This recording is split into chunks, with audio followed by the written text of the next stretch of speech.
The Godfather is not just a cinematic masterpiece, it's a symbol of power, loyalty, and fate.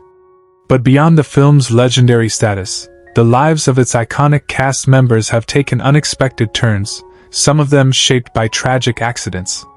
From career-ending injuries to personal struggles that reshaped their journeys, these stars have faced profound challenges. As we step into 2025, where have they landed? Have they overcome adversity, or has fate led them down even darker paths? Join us as we uncover the shocking truths behind their stories. Al Pacino, who played Michael Corleone in The Godfather, was 32 when he embodied the cold, calculating son who evolves into a ruthless mafia boss. His intense, nuanced performance redefined crime drama forever. Now 85, Pacino's personal life has often mirrored the isolation of Michael. He never married but had multiple relationships, including with Diane Keaton and Beverly D'Angelo, the latter with whom he shares twins, Anton and Olivia. He also has a daughter, Julie, from a prior relationship. Despite professional success, Pacino struggled with depression and a fear of intimacy that led to broken connections. Friends have described his home life as lonely, despite occasional family visits. His later career saw diminished roles and rumors of erratic behavior on set. He remains reclusive in Beverly Hills, avoiding the spotlight he once commanded. Estimated estate: $120 million, though legal battles with former partners have affected his finances. Once revered, he now lives as a shadow of his former glory, surrounded by fading posters and silence. James Caan, known for portraying Sonny Corleone, the fiery and impulsive eldest Corleone son, was 32 in 1972 when he delivered one of the film's most explosive performances. Sonny's brutal fate mirrored Caan's turbulent life. After early fame, Caan's career declined due to battles with cocaine, financial mismanagement, and a notorious temper. He married 4 times, all ended in bitter divorces. With 5 children, Scott, Tara, Alexander, James Jr., and Jacob, Caan's relationships were distant and riddled with legal battles over custody and support. He was estranged from several children for years. Plagued by heart issues, chronic back pain, and failed comebacks, Caan's later years were marked by loneliness in a Las Vegas condo. He died on July 6, 2022, at age 82, from a heart attack compounded by coronary artery disease. His estate was estimated at $18 million, much of which went into trusts for his children amid ongoing legal disputes. Richard S. Castellano, who played Peter Clemenza, the affable, food-loving capo loyal to the Corleones, was 38 in 1972. He brought warmth and grounded authority to the role, making Clemenza unforgettable. Off-screen, Castellano's life was marked by battles with weight, career disputes, and a sharp decline in health. He married Ardell Sheridan, but the marriage grew strained as his fame faded. They had 2 children, Anthony and Maria, though Castellano struggled to connect with them amid depression and constant financial worries. After refusing to reprise his role in The Godfather Part 2 due to script disagreements, his career never recovered. He found himself typecast, bitterly watching younger actors take roles he felt he deserved. His health worsened in the 1980s, and he died of a heart attack on December 10, 1988, at 55. His estate, largely consisting of a modest Queens property and savings, was valued at around $600,000. He died nearly forgotten by Hollywood.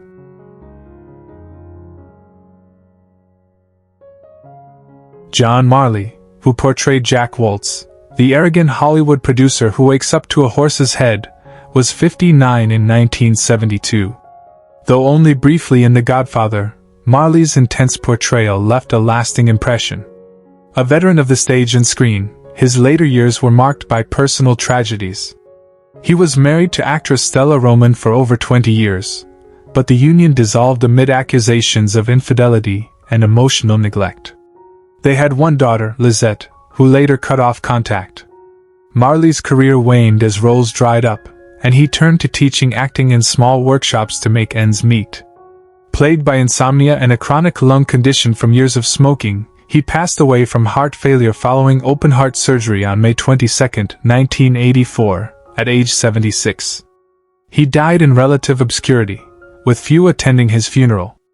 His estate, diminished by hospital bills and years of underemployment, was estimated at $250,000, most of it left to a theater arts program in Pasadena. Marlon Brando embodied Vito Corleone, the legendary patriarch of the Corleone family, known for his quiet authority and strategic mind. In 1972, he was 48 years old, commanding the screen with a performance that won him an Academy Award. Despite professional acclaim, Brando's personal life unraveled. He married 3 times, Anna Kashfi, Mavita Castaneda, and Tarita Terapea, all ending in divorce amid infidelity and emotional distance. He fathered 11 children, including Christian, who tragically shot his sister Cheyenne's boyfriend in 1990. Cheyenne later died by suicide.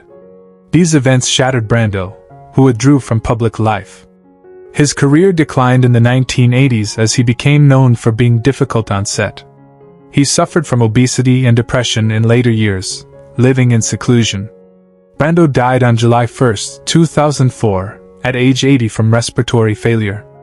His estate, once valued at over $20 million, had diminished due to lawsuits and failed investments, leaving an estimated $5 million at the time of his death. He died isolated, haunted by family tragedies and regrets.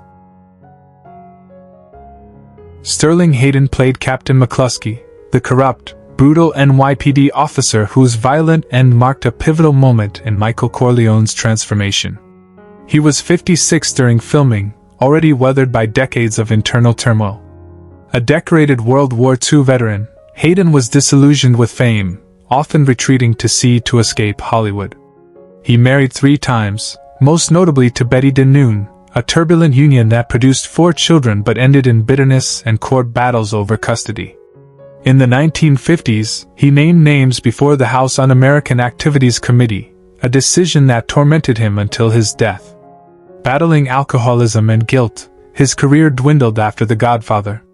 Hayden spent his final years aboard a decaying barge in Sausalito, writing and drinking. He died of prostate cancer on May 23, 1986, at 70. Despite his film earnings, his estate was modest, valued at roughly $200,000, much of it eaten up by debts and legal fees. He left behind more sorrow than satisfaction. Robert Duvall portrayed Tom Hagen, the calm, loyal consigliere with a calculating mind and a quiet intensity. At 41 during filming, he delivered a nuanced performance that earned lasting praise. Duvall's professional journey was steady, but his personal life was tumultuous. He married 4 times. His most enduring marriage was to Luciana Pedraza, though even that was rumored to have long periods of separation. He never had children, often expressing regret in interviews. Duvall struggled with loneliness, particularly after his brother's suicide in the early 1990s and the estrangement from his extended family. Though he continued acting, he resented being overshadowed by bigger stars and never escaped comparisons to his Godfather co-stars. Now 94, he lives in Virginia, largely out of the spotlight, coping with frailty and memory loss. Once worth over $15 million, his current estate is estimated around $6 million, reduced by long-term medical costs and quiet donations to animal rescue groups. He remains largely alone, visited only occasionally by close friends and caretakers. Richard Conti played Emilio Barzini, the cold-blooded and manipulative rival crime boss who masterminded an alliance to topple the Corleones. At 62 during the film, Conti portrayed Barzini with steely resolve and understated menace. Though once a rising star in war films, his career had slowed significantly by the 1970s. He married actress Ruth Story, but the marriage fell apart in the early 60s. They had 1 son, Mark, who later distanced himself from Hollywood entirely. After The Godfather, Conti struggled to find meaningful roles, often relegated to forgettable Italian crime flicks or uncredited parts. He suffered multiple heart attacks and was nearly bankrupt by the time of his death on April 15, 1975, at age 65 from a massive heart attack. Bitter and estranged from many of his peers, he died alone in a modest apartment in Los Angeles. His estate was valued at just under $80,000. His fortune lost to medical bills, gambling debts, and failed ventures. Despite this, fans still recall his intense, icy performance as Barzini. Diane Keaton, who portrayed Kay Adams in The Godfather, was just 26 when she took on the role of Michael Corleone's wife, an outsider whose moral compass slowly eroded under the weight of the family's criminal empire. Her portrayal captured the quiet anguish of a woman trapped between loyalty and horror. Despite achieving critical acclaim, Keaton's personal life was riddled with sorrow. She never married but had high-profile relationships with Woody Allen and Al Pacino, both of which ended painfully.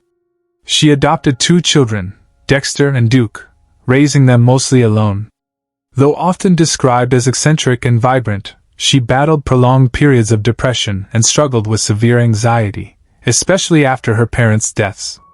Estranged from her siblings for decades, Keaton turned increasingly reclusive.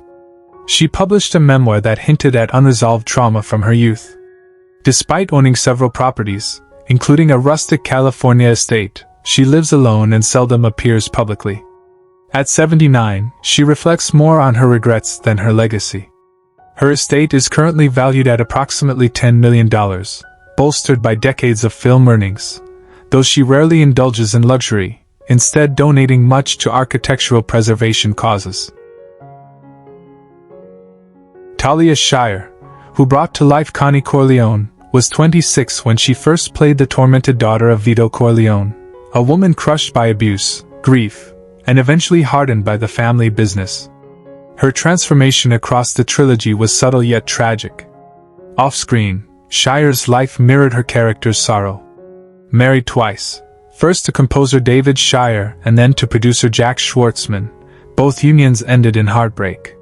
She had 3 children, including actor Jason Schwartzman, though her relationships with them have long been reported as strained. After the Godfather trilogy, her career floundered under the shadow of her more successful brother, Francis Ford Coppola, and she became typecast. Financial disputes within her family left her feeling betrayed and isolated. In the 1990s, she quietly filed for bankruptcy. Her later years were marked by chronic illness and an increasing retreat from public life. Now 79, she lives quietly in Northern California, largely forgotten by the industry she once helped define. Her current estate is estimated at $500,000, a far cry from her peak, and she relies heavily on residuals to maintain a modest lifestyle. Al Lettieri, who portrayed the sinister Virgil, the Turk, Sollozzo, was 44 in 1972, delivering a chilling performance that underscored the brutality of organized crime. Though a gifted actor, Lettieri's career was curtailed by typecasting and health issues. Off-screen, his life unraveled quickly. Married to a schoolteacher named Gloria Carlin, their union was rocky, plagued by his temper and long absences. They had 2 children, Anthony and Lucia, though he was largely absent as a father. Struggling with addiction, he frequently clashed with directors and co-stars, limiting future opportunities. A devout Catholic in his youth, Lettieri became increasingly erratic, reportedly haunted by guilt over personal failures and financial ruin. In his final years, he suffered from heart problems worsened by years of substance abuse. He died of a heart attack on October 18, 1975, at the age of 47, in a motel room in New York, estranged from his family. At the time of his death, he was nearly bankrupt, with an estate valued at less than $50,000. His brief, powerful film presence remains his only enduring legacy. Abe Vigada, who gave a hauntingly understated performance as Salvatore Tessio, the quiet but calculating Corleone capo, was 51 in 1972. Tessio's betrayal of Michael in the film's final act is one of cinema's most unforgettable moments, due in large part to Vigada's subtle, weary portrayal. Despite the role's acclaim, Vigida's career stalled shortly afterward. He was dogged by jokes about his death for decades. Premature obituaries became an ongoing gag that he found both frustrating and painfully symbolic. Vigida married Beatrice Shea in 1968, and the couple had one daughter, Carol. Though his marriage lasted until Beatrice's death in 1992, it was marred by long separations and the pressures of his struggling career. Afterward, he lived alone in a rent-controlled Manhattan apartment, often overlooked and financially strapped. He endured several health scares, including arthritis and chronic heart disease, yet continued working into his late 80s. He died on January 26, 2016, at the age of 94, due to natural causes. His estate was modest, estimated around $600,000, much of it from late career appearances and residuals. In his final years, he was more a symbol of fading Hollywood than a participant.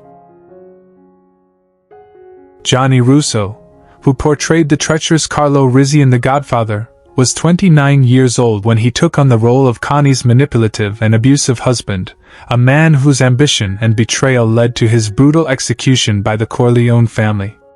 Though the film brought him brief fame, Russo struggled to transition into serious roles afterward, often typecast as gangsters due to his real-life ties to organized crime figures. He married twice, first to model Rosella Gennari in 1974, with whom he had 2 children, Marco and Lena, before divorcing in 1981. His second marriage to singer Gina Vanelli ended in 1996, and their relationship was marred by infidelity and financial strain. They had one son, Dominic, who later distanced himself from Russo. Throughout the 1980s and 90s, Russo faced multiple lawsuits and endured a failed nightclub business, narrowly escaping bankruptcy twice. He survived a gunshot wound during an altercation in 1988, endured years of estrangement from his children, and faced federal investigation over alleged ties to money laundering. Now 82, he lives in semi-retirement in Las Vegas, performing occasionally and hosting storytelling nights. His estimated estate is around $1.5 million, though much of his wealth was lost in legal fees and failed ventures. Julie Gregg, who portrayed Sandra Corleone, the loyal yet largely silent wife of hot-headed Sonny Corleone, brought dignity to a role defined by grief and loss. She was 35 years old during The Godfather's release in 1972, but despite the visibility the film provided, her career never soared. Often relegated to minor TV guest spots, she grew increasingly disillusioned with Hollywood. She married composer Alan Maxwell in 1975, and they had one daughter, Livia, but the marriage crumbled after only 6 years due to Maxwell's reported infidelities and Gregg's battle with depression. She never remarried and became reclusive in the 1990s, devoting herself to animal rescue. Tragically, she endured the death of her brother in a car accident, her daughter's estrangement following a bitter custody dispute, and a brief struggle with homelessness after losing her home to foreclosure in 2002. Gregg was diagnosed with stage 4 cancer in 2014 and passed away on November 7, 2016, at the age of 72. Her estate was modest, valued at approximately $200,000, mostly tied to royalties and a small pension. John Cazale, unforgettable as Fredo Corleone, the weak and overlooked middle son whose emotional fragility led him to betrayal, was 37 when The Godfather premiered. His performance embodied the quiet desperation of a man longing for recognition but incapable of strength. Cazale's career, though brief, was critically lauded. He only acted in 5 films, all of which were nominated for Best Picture. He was engaged to Meryl Streep, and their intense relationship was cut short by tragedy. Cazale never married nor had children, often citing his unstable upbringing and fear of repeating familial mistakes. His father died of suicide when John was a teen, and his older brother suffered from severe schizophrenia. Diagnosed with terminal lung cancer in 1977, he continued acting during The Deer Hunter, supported constantly by Streep. In his final months, Cazale struggled with the crushing weight of impending death, financial worries, and the fear his work would be forgotten. He died on March 12, 1978, at the age of 42. His estate was estimated at $500,000, modest, but reflective of his all-too-brief brilliance. Who is your favorite character from The Godfather? How does it feel knowing that some of the actors are no longer with us? Share your thoughts in the comments below. If you enjoy this type of content, don't forget to like the video, subscribe to the channel, and hit the notification bell to stay updated on future uploads. Thank you for your support.